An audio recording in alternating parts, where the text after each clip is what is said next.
Japanese carmaker Suzuki built its reputation on the strength of its compact cars. One of the make's best sellers is the Swift. Popular since 1983, the model got its most recent facelift in 2013. Though externally similar, it has little in common with the 2005 version when it comes to technology.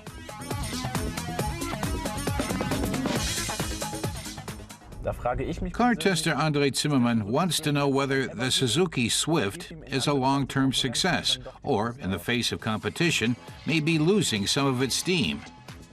When it comes to engine options on the Swift, there aren't that many. Apart from the sports version, every Swift that rolls off the assembly line is equipped with a 1.2-liter engine. An Eco Plus package that cuts CO2 emissions to under 99 grams per kilometer is optional. It simply drops power output by a barely noticeable 3 kilowatts. The top speed remains unchanged at 165 kilometers per hour. The Swift's motor doesn't quite cut the mustard for Andre. Its performance is all right, but from a purely subjective standpoint, it kicks in too late. You need high revs. It's not much fun to drive fast in the Swift. But Super Minis are designed to be practical city cars. Suzuki itself calls the Swift a city runabout with something more. At 3 meters 85 in length, it eases into tight parking spaces. The turning radius is just 10.4 meters.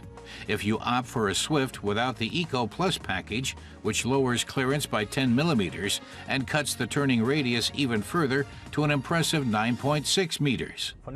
Andre says the steering is a bit on the stiff side, but it also doesn't give a lot of feedback. One thing that bothered him a bit, at least initially, is that the clutch feels soft, but that's not necessarily a drawback. He does like the smooth shifting. The gears slip up and down almost effortlessly. He appreciates that very much. The Swift has a distinctive look. Our test car with the comfort equipment line features aluminum rims, LED daytime running and fog lights integrated in the bumper, as well as a light sensor.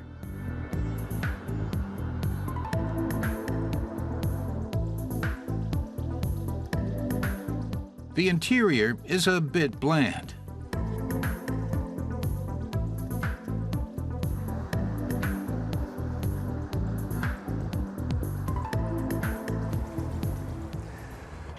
The luggage compartment offers about 70 liters less space than competing models, Andre says, and the sill height seems to be dictated by a biblical measure of 1 cubit.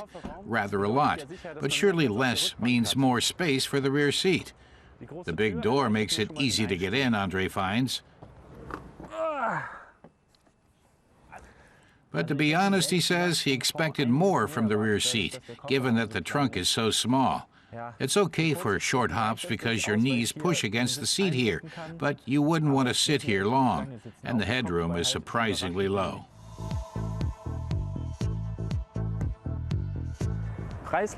The Swift is priced competitively, but overall you get more for your money with other brands. Still, the Swift has one big sales edge. It's a compact car available in four-wheel drive, which is not something you find often. Starting at under 16,000 euros in Germany, the four-wheel drive Swift doesn't even cost more than the normal model equipped with the Comfort line. And even if the four-wheel drive only comes in the pared-down club trim, without the light sensor, tinted rear window, and aluminum rims, all in all, it's a good buy, especially for drivers in suburban or more rural areas.